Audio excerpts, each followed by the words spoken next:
Salut à tous, bienvenue de ce nouveau format de vidéo. Aujourd'hui, on est avec Kevin. propriétaire de cette magnifique Shelby GT500 qu'on va découvrir tout de suite ensemble.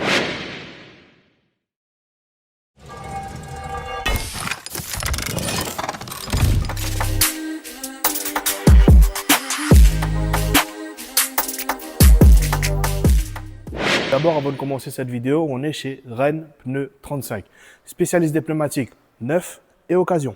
Montage, équilibrage et valvage. Service rapide, disques, plaquettes, vidange et parallélisme. Et pour finir, il s'occupe même de vos jantes, dévoilage, soudure, etc. Pardon pour la porte. Du coup, on se retrouve à l'intérieur de ta voiture. Alors, est-ce que cette voiture, elle a une petite histoire, un petit truc comme ça? C'est une GT500, donc de base Mustang, Ford. Puis pour les connaisseurs, depuis 66, l'histoire du Mans, Ford avait fait appel à Carroll Shelby pour aller battre Ferrari au Mans en développant une voiture, donc la Ford GT40. Après, il s'en est suivi toute une collaboration sur plusieurs années, notamment quand Ford a sorti sa Mustang. Au bout d'un moment, c'était une voiture qui était un peu trop molle. Donc ils ont fait appel à Carroll Shelby pour remettre sa patte sur leur véhicule et sortir les versions GT500. Et du coup, qu'est-ce qui t'a fait acheter cette voiture? Pourquoi cette Mustang-là et pas une autre Mustang? Alors moi, depuis tout gosse, je suis amoureux d'américaines et notamment des Shelby. En fait, je suis papa depuis pas longtemps et il me fallait une voiture qui puisse sortir un peu n'importe quand, démarrer à coup sûr, parce que j'ai une vieille américaine aussi qui était ma seule voiture et c'est des choses un peu moins certaines avec ce genre de véhicule, donc avec un enfant, plus compliqué, quoi. J'imagine un matin, ça démarre pas, c'est marrant, hein. Voilà. Donc je me suis dit, il faut un truc toujours en gardant le côté plaisir et passion, et en même temps utilisable au quotidien.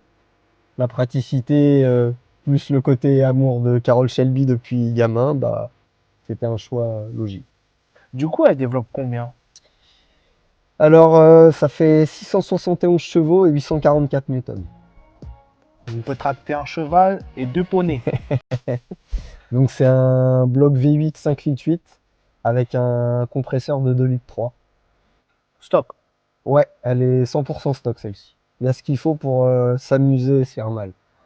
Est-ce que tu as apporté une touche de modification, que ce soit esthétique ou moteur, un truc de ce genre? T'as modifié un truc ou bien tu l'as laissé dans son jus? Alors non, celle-là, elle est 100% d'origine, que ce soit mécanique ou esthétique. Après, je compte faire deux trois petites modifs, mais que avec de la pièce d'origine. Donc OEM+, quoi, entre guillemets. Ok. Esthétiquement parlant, tu vas toucher à rien. Si justement, ça sera surtout esthétique, les modifications. Mais la lame d'origine, normalement, elle est en deux parties. Moi, j'ai que la partie supérieure, parce que bien souvent, c'est quand même assez bas. Moi, c'est une voiture qui vient du Canada. Donc là-bas, les routes sont quand même assez défoncées dans les petits bleds. Donc généralement, la partie inférieure de la lame est pétée. Donc je vais la remettre. Et après, ça sera sûrement les petites prises d'air au niveau des vitres. Et ce genre de choses. Enfin, c'est des choses qu'il y a sur la version d'au-dessus, la Super Snake, que je vais remettre, mais je veux rester dans un truc quand même classique pour pas trop en faire et dénaturer la voiture non plus. Du coup, j'ai remarqué sur la Calandre, il n'y a pas de grille. Genre, tes radiateurs, ils sont exposés à l'air libre comme ça. Ouais, bah ça c'est une petite spécificité pardon des GT500, c'est qu'elles sont livrées sans calandre. Je pense que c'est pour avoir vraiment un meilleur flux d'air pour refroidir que ce soit le bloc ou le compresseur. Donc ouais non c'est quelque chose qui surprend souvent les gens, on me fait souvent la remarque en me disant il manque pas un truc au niveau de la calandre, mais non c'est comme ça d'origine. Bah oui, parce que moi, quand je vois la Calandre, je regarde, je dis, mais attends, il manque une grille là. Tu peux pas avoir les radiateurs exposés comme ça. Faut pas prendre un pigeon quoi. Ah non, là, si tu Non. prends un truc, là, même un caillou, un petit Ouais. caillou, là, c'est mort. Là, ça lui donne un petit côté méchant quand ça arrive dans le rétroviseur. Ah oui, T'as une grosse gueule ouverte là, c'est ça. en vrai, c'est vénère. Petit côté badass quoi. Ouais. Du coup, on va parler un peu prix. Genre, à combien tu l'as eu cette Mustang? Alors comme je vous disais, moi c'est un import canadien. Donc rendu ici, elle me revient aux alentours de 70 000 euros. À savoir qu'en France, pour un modèle similaire avec à peu près 15 000 km de plus, celle-là avait 43 000 km quand je l'ai eu. Donc pour un modèle aux alentours de 50-55 000 km, en France, faut compter dans les 80 000 euros. Ça fait un budget quand même, hein. Ouais, d'autant plus que c'est pas spécifiquement des véhicules qui sont déjà très connus chez nous. Donc c'est pas forcément des modèles qui vont intéresser beaucoup les gens. Donc au niveau de tout ce qui est revente, tout ça, si vous tombez pas sur un passionné ou quelqu'un qui cherche ce type de véhicule, c'est en termes d'achat-revente, c'est pas le bon modèle, quoi. C'est vraiment un véhicule qui se destine quand même aux passionnés de la marque et vraiment aux connaisseurs de ce genre de modèle, quoi. Du coup, est-ce qu'il y a une éventuelle évolution dans le futur? Ouais, comme je disais, donc les parties carrosserie que je compte rajouter tout en restant dans des trucs assez simples.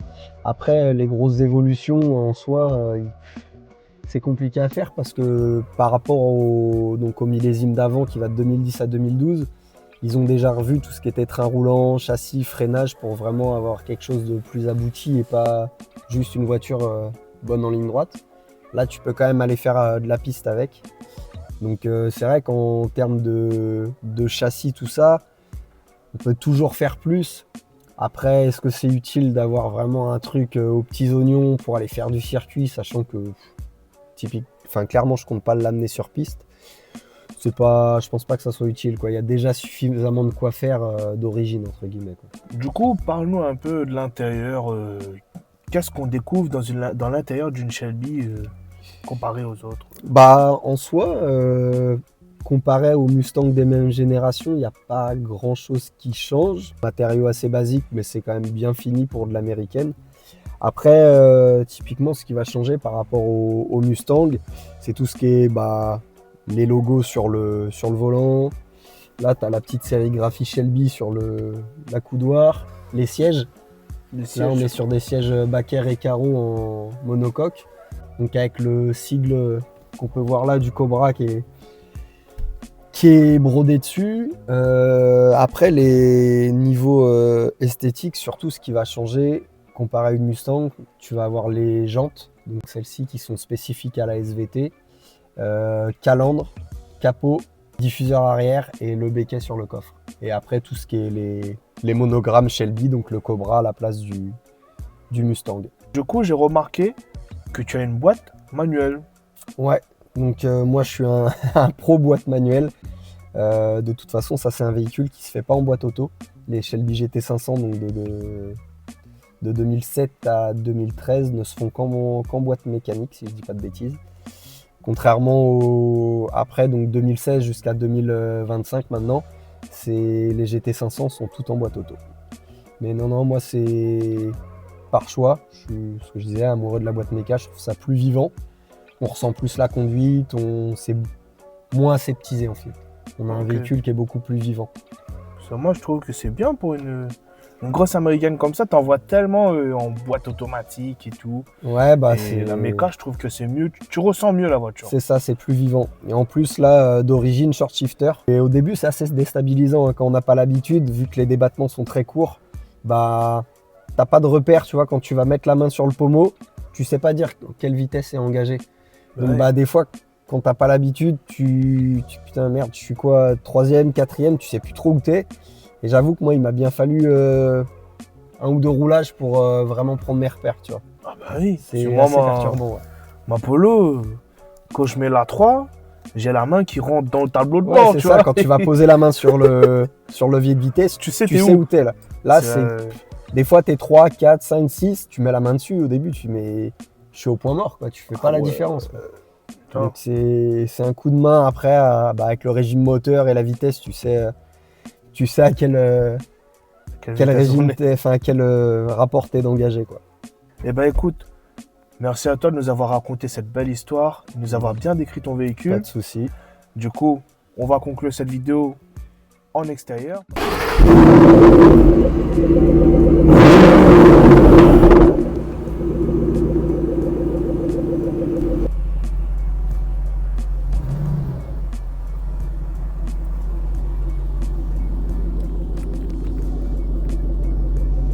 Prêt, envoie-moi en enfer, on va mourir. Oh putain! Oh vache! Merde! Oh! Il est malade, lui! J'avais prévenu, hein! La vache! Machine de guerre! Hein. J'étais pas prêt, hein! Regarde, je tiens le plafond.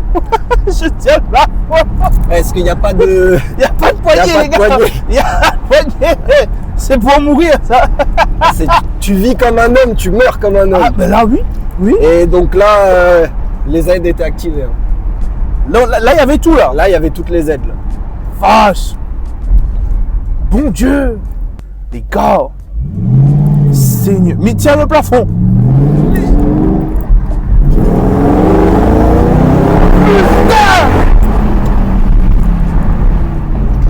Eh, merde. J'avais prévenu, hein. Vache. Je vais vendre un rein, je vais m'en acheter un. La VMAX, elle est donnée pour 320 km/h. Et ça les prend. Ça prend les Ça 300. prend les 320. Ouais. Si tu veux en voir des vidéos sur internet où elles prennent 320, il y en a. Nous, on va pas faire 320. Ah, le max que j'ai pris avec celle-là, en Allemagne, l'autobahn, c'est 260. Ah ouais. J'ai arrêté de... Ouais. Ouh là là. Je vais aller pisser. Ça m'a mélangé les boyaux. Salut. Sur ce, je vous remercie d'avoir regardé la vidéo jusqu'à la fin. On n'oublie pas de s'abonner et on se dit à une prochaine pour une autre vidéo.